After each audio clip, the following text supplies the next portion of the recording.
할렐루야.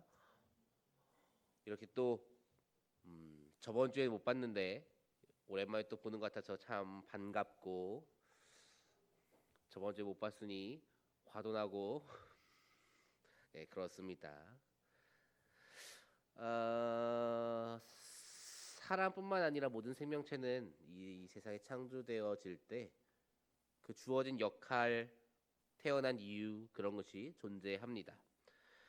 나무는 산소를 내뿜는다거나, 아니면 강은 물을 흘려보내서 땅을 풍요롭게 하거나 정화하거나 그러한 역할을 할 수 있을 겁니다.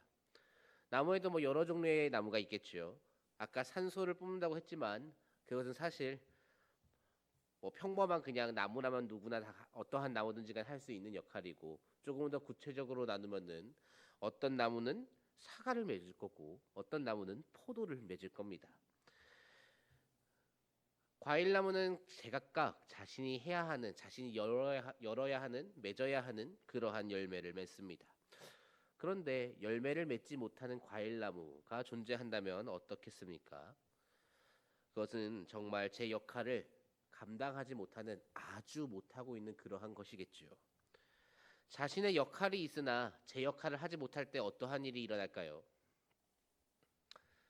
그 당사자는 별로 고민할 것은 없습니다. 그냥 본인이 역할을 못하고 있는 것인데 그 당사자가 어떠한 것을 행할 것은 없겠지요. 최선을 다해서 그냥 그 역할을 감당해내려고 하면 될 것입니다. 그런데 그 당사자의 상급자나 혹은 당사자의 주인이 처벌을 가할 수는 있겠지요.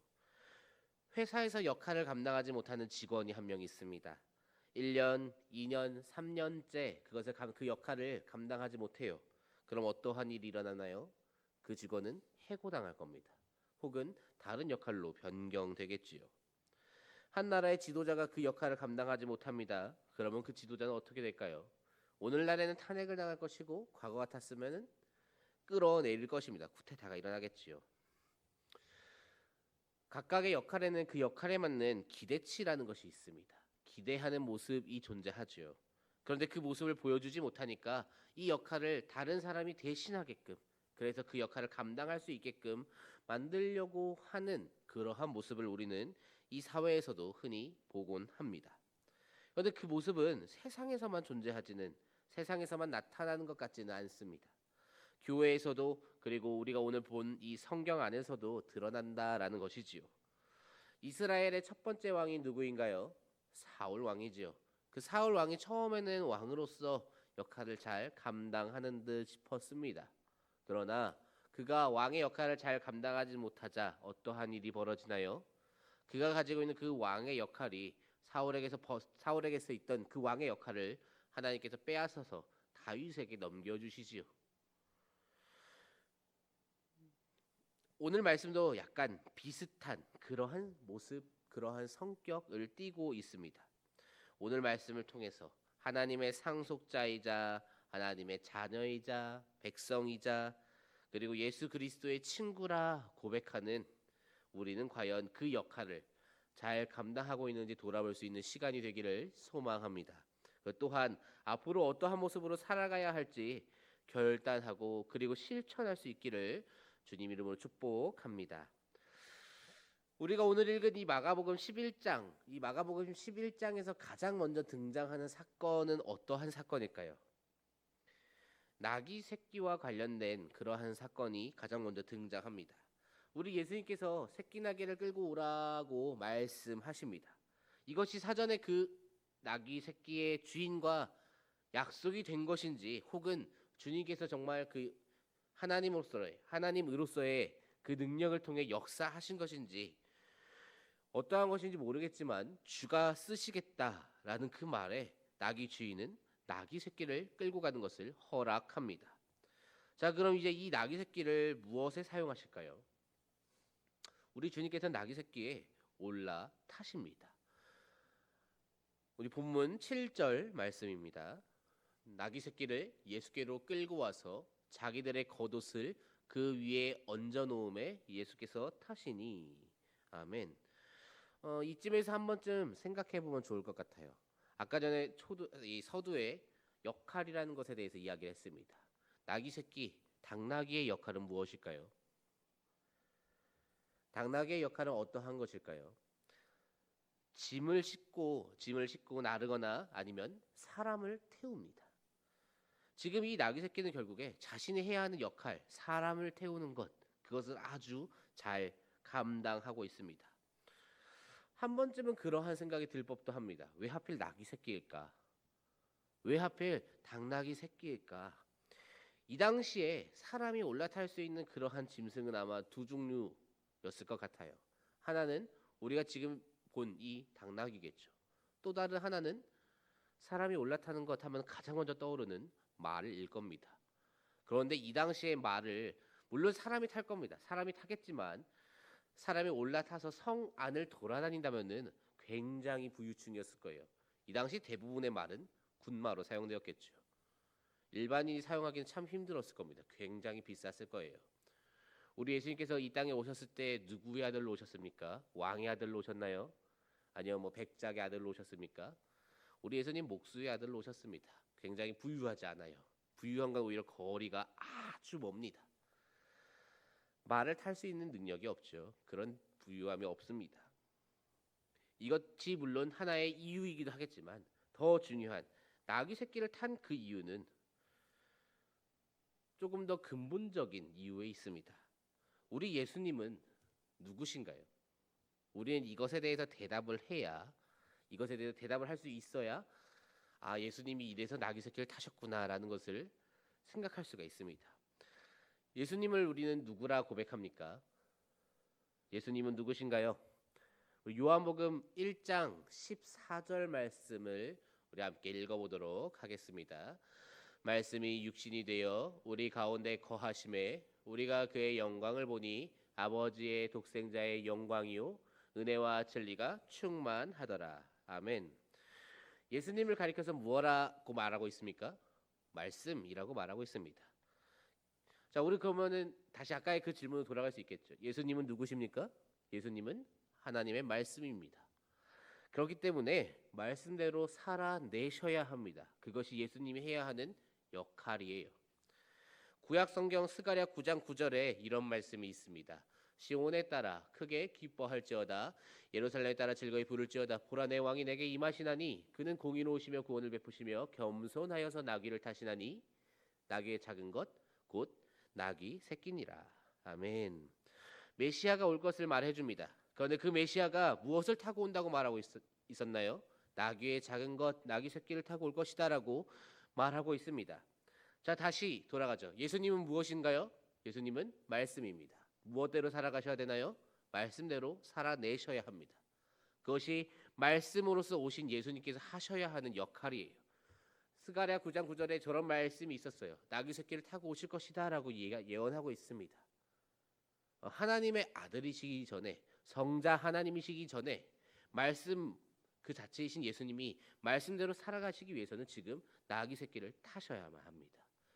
쉽게 말하면 지금 이 당나귀 사건은 당나귀도 자신의 역할을 잘 감당해내고 있지만 말씀이신 예수님도 그 역할을 잘 감당해내고 계심을 우리에게 보여주고 있습니다. 우리에게 주어진 역할이 사람마다 다르겠지요. 교회에서, 가정에서, 직장에서 각자 맡고 있는 그러한 역할이 다를 겁니다. 간절히 소원하기는 그 모든 역할을 우리 다니엘 청년부는 다 감당해낼 수 있기를 소원합니다. 맡기 힘들다고 혹은 조금 부담스럽다고 어렵다고 내가 원하는 영역일 때는 그것을 감당하다가 원치 않을 때는 모른 척하는 그러한 사람이 되는 것이 아니라 끝까지 힘들더라도 그 역할을 잘 감당해낼 수 있기를 주님 이름으로 축복합니다. 계속해서 조금 더 성경을 보면 좋을 것 같습니다. 우리 마가복음 11장 9절에서 10절 말씀입니다. 마가복음 11장 9절 10절 말씀 우리 함께 읽어보도록 하겠습니다. 앞에서 가고 뒤에서 따르는 자들이 소리 지르되 호산나 찬송하리로다 주의 이름으로 오시는 이여 찬송하리로다 오는 우리 조상 다윗의 나라여 가장 높은 곳에서 호산나 하더라. 아멘. 어떠한 일이 일어나고 있나요? 어떠한 일이 일어나고 있는 건가요? 예수님을 찬송하고 있습니다. 사람이 해야 하는 역할이 무엇일까요? 사람이 해야 하는 역할은 우리 주님을 찬양하는 것입니다. 우리 주님께 영광을 올려드리는 거예요. 하나님께서는 사람에게 찬양받으시기 위해 사람을 만드셨다라고 이야기하십니다. 이사야 43장 7절에서 하나님께서 그렇게 말씀하시지요. 내 이름으로 불려지는 모든 자 곧 내가 내 영광을 위하여 창조한 자를 오게 하라. 그를 내가 지었고 그를 내가 만들었느니라. 그 목적이 무엇이 되었는지까지, 그 이제 정확한 최종적인 목적이 무엇인지까지는 아직은 모르겠지만, 뭐 사람마다 다르니까 다 알 수 없겠지만, 분명한 한 가지 사실은 하나님께서는 사람에게 영광 받으시기 위해, 찬양 받으시기 위해 창조하셨다라는 것이죠. 오늘 그러자 백성들이 예수님을 찬양하는 모습을 보여줍니다. 물론 그들이 예수님을 진정으로 찬양하는 것인지 아니면 높이는 척하는 것인지까지는 모르겠어요. 그런데 적어도 지금 보여주기는 일단 찬송을 하고 있습니다. 그들이 바라는 무언가가 따로 있었을 수도 있겠지만 그것까지 보여지지 않으니까 파고들지 말아 보고요. 우선 지금 찬송하고 있다라는 것이죠. 예수님께서도 그들의 그러한 모습에 대해 특별히 무엇라고 말씀하시지 않습니다. 일단은 내버려 두십니다. 메시아를 환영하고 메시아에게 찬양하는 것, 이것 자체는 옳다라는 것이죠. 우리는 어떤가요? 우리는 예수님을 반기나요? 우리가 예수님을 언제 반기나요? 아니, 조금 더 근본적인 질문으로 가봐야 될 것 같습니다. 우리는 예수님을 언제 만나나요? 어제 만나셨나요? 그저께 만나셨나요? 그 전날은 어떻습니까? 월요일, 화요일, 수요일 쭉 해서 토요일까지 주일을 제외하면 6일이 있는데 며칠 정도 만나십니까? 뭐 혼내려는 거 아니니까 괜찮습니다. 아마 매주에 딱 한 번 찾는 청년들이 더 많겠죠. 매주에 사실 이 주일 하루라도 찾으면 참 감사한 일이죠. 그 한 번일지라도 진정으로 반기십니까? 간절히 소원하기는 물론 이 자리에 서 있는 목사이기 때문에가 아니라 간절히 소원하기는 7일 내내 여러분이 주님을 찾을 수 있기를 소원합니다. 네, 아멘이라고 하시는 우리 청년들은 내일부터 특색 꼭 나오시면 됩니다. 그러면 참 찾을 수 있습니다. 찾기를 소원합니다. 뭐 7일 내내 그렇게 주님을 반기면은 우리의 삶이 변화하게 되어 있어요. 예수님을 진정으로 찾는 자, 예수님을 진정으로 환영하는 사람, 그 사람의 삶은 변화할 수밖에 없습니다. 내가 주님을 찾는데 내게서 주님의 역사가 일어난다. 세상에 그러한 일은 없습니다. 물론 주님께서 역사하실 수도 있겠지만 내가 기도하지 않았기 때문에 이것이 주님께서 역사하신 것인지 바알이 일을 한 것인지 알 길이 없어요. 그래서 우리는 하나님께 그런 사람은 영광을 돌리지 못해요. 그렇기 때문에 그런 사람은 주님이 도와주실 수가 없습니다. 그렇기 때문에 주님을 환영하고 반기고 찬양할 수 있기를 간절히 소원합니다. 사람은 하나님을 찬양하기 위해 만들어졌습니다. 또한 하나님을 찬양하는 것, 이사야 43장 말씀을 다시 한번 보면 알겠지만 하나님을 찬양하는 것은 하나님의 백성에게만 주어지는 특권 중에 특권이에요. 우리가 하나님을 찬양하는 그 백성된 모습을 우리가 보일 수 있기를, 우리 다니엘 청년부가 보일 수 있기를 간절히 소원합니다. 마가복음 11장 말씀을 조금 더 쭉 보면요. 이제 여기까지 찬양받고 환영받고 그 다음 이제 이튿날 예수님께서 제자들과 함께 무화과 나무를 바라보신 사건이 일어납니다. 그 이유가 12절 말씀에서 보여주기를 시장하신지라라고 12절에서 우리에게 말해주고 있습니다. 그런데 그 다음 이제 시장하셨는데 그 다음 13절 말씀을 한번 읽어볼까요?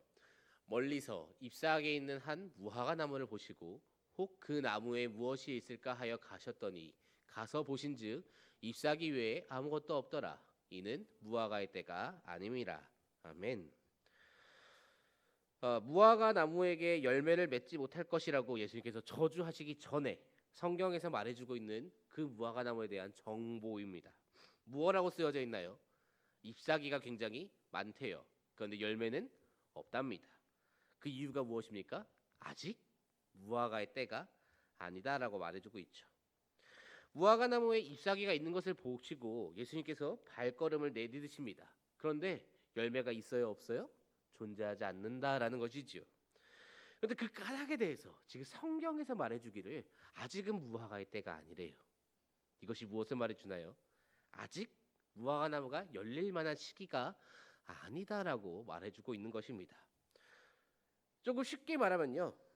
쉽게 말하면은 열매를 아직 맺을 수 있는 때가 오지 않은 무화과 나무에 열매가 달리지 않았다고 예수님께서 저주를 퍼부으신 거예요. 어떻게 보면 참 억지스럽습니다. 아직 열매를 맺을 때가 아닌데 그때에 가서 너 왜 열매 못 맺었어? 너 앞으로 열매 영원히 못 맺을 거야. 라고 말씀하시는 우리 예수님을 생각해 보면은 이게 어딜 봐서 사랑의 예수님인가라는 생각이 들기도 합니다. 물론 무화과 나무가 열매를 2번 맺는다고는 합니다. 2번 맺는다고는 하지만 적어도 무화과의 때가 아니다라고 성경에서 못 박아둔 것은 어찌되었건 이 무화과 나무는 열매를 맺을 수 있는 시기가 아니라는 것이겠죠. 기대할 만한 때가 아니다라는 거예요. 그렇게 보면 예수님은 분명히 억지 부리시는 것이 맞습니다. 그런데 지금 이 무화과 나무는 열매는 없지만 한 가지 가지고 있는 것이 있었습니다. 무엇을 가지고 있었을까요? 이 무화과 나무에 한 가지 달려있는 게 있었어요. 잎사귀죠. 아마 모든 나무가 가지고 있는 그런 특징일 겁니다. 나무의 잎사귀가 무성해지면 나무는 무엇을 내야 하나요?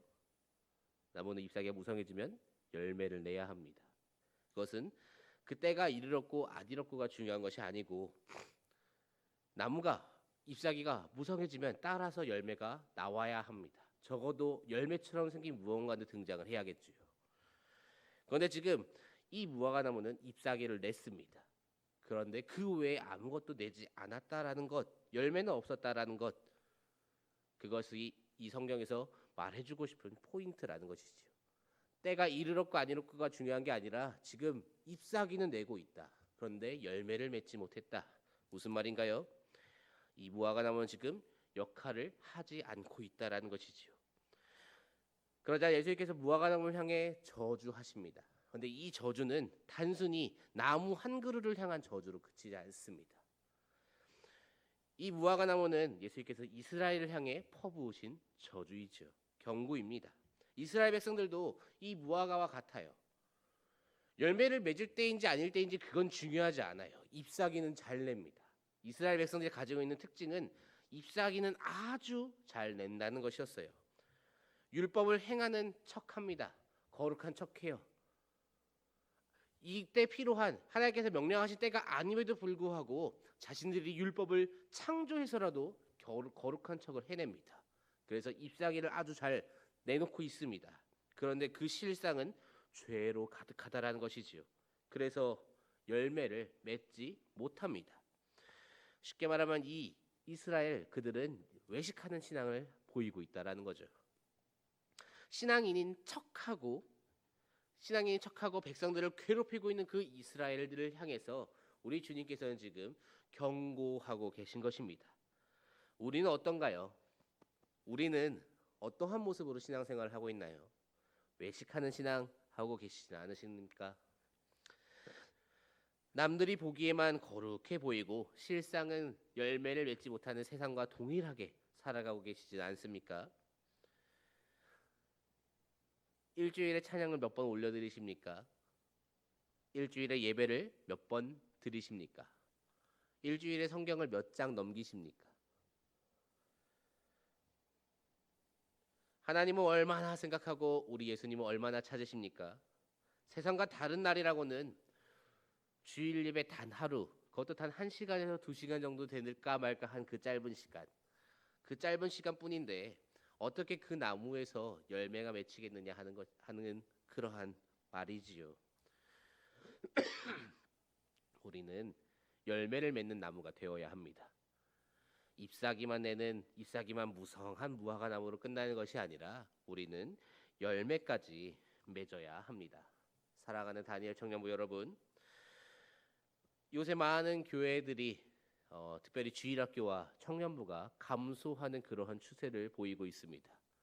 한참 동안 그러한 추세를 보이다가 코로나 이후로 어떻습니까? 그 하강 곡선이 거의 수직으로 떨어지고 있어요. 그런데 그럼에도 불구하고 주일학교와 청년부가 증가하는 교회도 존재합니다. 얼마나 증가하는지 교사가 부족하다고 아우성되는 그러한 교회까지도 있습니다. 부러울 지경이죠. 그러한 교회들이 가지고 있는 특징이 무엇일까요? 교회답고 성도답다라는 거죠. 교회에 있을 때에만 교인으로 살아가는 것이 아닙니다. 세상 속에서도 그리스도인으로서 살아갑니다. 그러한 그들의 모습을 보고 주변 사람들이 감동해서 교회로 나옵니다. 거기에 감동한 그 사람들이 교회로 나와서 그 교회에 있는 청년들과 주일학교를 보니 나의 자녀도 맡길만 해서 본인들의 자녀도 데리고 옵니다. 그러다 보면 자연스럽게 그 증가는 계속 증가하고 부흥하게 되죠. 세상 속에서도 그리스도인으로 살아가면서 예수님을 증거하는 것, 그것이 하나님의 백성이라는 존재들이 보여야 하는 아주 기본적인 모습이에요. 그러한 모습을 어떻게 해야 보일 수 있을까요? 이마에다가 써놓고 다녀야 될까요? 그리스도인, 나 어제 교회 갔다 왔음 써놓으면 될까요? 그러지 않겠지요. 물론 그렇게 써놓고 다닐 수 있다면 써놓고 있어도 좋을 겁니다. 그런데 말씀을 가까이 하고 매일매일 말씀을 읽고 매일매일 밥 먹기 전에 기도하고 그런 모습을 계속 보여주면은 언젠가 한번 묻겠지요. 자기 교회 다녀? 교회 다녀하면은 전혀 생각도 못했는데 이런 반응을 보일 수도 있고 그럴 줄 알았어 하는 반응도 보일 수 있겠지만 어쨌든 그러한 모습이 이제 계속 쌓이고 또 직장 일 끝나고 퇴근하면은 교회로 나와서 예배하고 기도하고 감사와 기쁨으로 교회에서 각자의 어떠한 역할에 맞는 그러한 모습으로 헌신하고 다른 어떤 누군가가 야 잘했다 고맙다 네 덕분에 어쩌고 이러한 칭찬을 바라는 것이 아니라 하늘나라에 쌓이는 상급으로 인해 만족하고 그러한 시간이 쌓이고 쌓이다 보면은 우리가 참 백성답게 참 그리스도인답게 변화하는 것이겠죠. 그리고 그러한 사람이 우리 교회 안에 많아지면 많아질수록 점점 우리 교회는 그러한 모습을 잘 감당해내는 교회로 성장할 수 있겠지요. 다시 한번 물어보겠습니다. 여러분에게서는 어떠한 열매가 나옵니까? 질문을 조금 더 날카롭게 바꾸면은 우리는 열매를 맺기는 하는 그러한 삶을 살고 있을까요? 우리의 하나님은 사랑의 하나님이십니다. 그리고 인내의 하나님이세요. 그런데 우리가 잊지 말아야 하는 모습은 오늘 무화과 나무를 향해 저주하신 분이 그 예수 그리스도라는 것입니다. 좋은 게 좋은 거지 식의 신앙은 존재하지 않습니다. 이를 악물고 바둥되어야 그래야 열매가 맺혀요. 우리가 맺어야 하는 열매가 어떠한 열매겠습니까? 성경에서 말하고 있는 그 성령의 열매 아니겠습니까? 사랑, 희락, 화평, 오래 참음, 자비, 양성, 충성, 온유, 절제 아니겠습니까? 이 열매들을 맺어야 하지 않겠습니까? 우리가 지금 보여주고 있는 그런 모습은 어떠한 모습인가요? 불평과 불만으로 가득하고 시기와 질투로 가득하고 왜 나를 인정해주지 않느냐고 따지는 그러한 열매로 가득해서는 안 된다라는 것이지요. 참 믿음의 열매 그것을 맺을 수 있기를 소망합니다. 열매 없는 무화과를 향한 그 예수님의 저주 우리는 오늘 이 모습을 반드시 기억해야 합니다. 내가 어쩌면 저 무화과가 될 수도 있다라는 그 사실을 꼭 기억하고 말씀의 양식으로 그리고 기도의 무릎으로 찬양의 제사로 우린 매일매일 하나님께 나아가야 한다라는 것이지요. 그것들로 우리 안을 가득히 채워서 성령의 열매를 맺고 교회가 교회다운 그러한 성도다운 그러한 모습으로 변화하고 성장하고 또 성숙해 나가는 저와 그리고 우리 다니엘 청년부가 될 수 있기를 주님의 이름으로 축복합니다.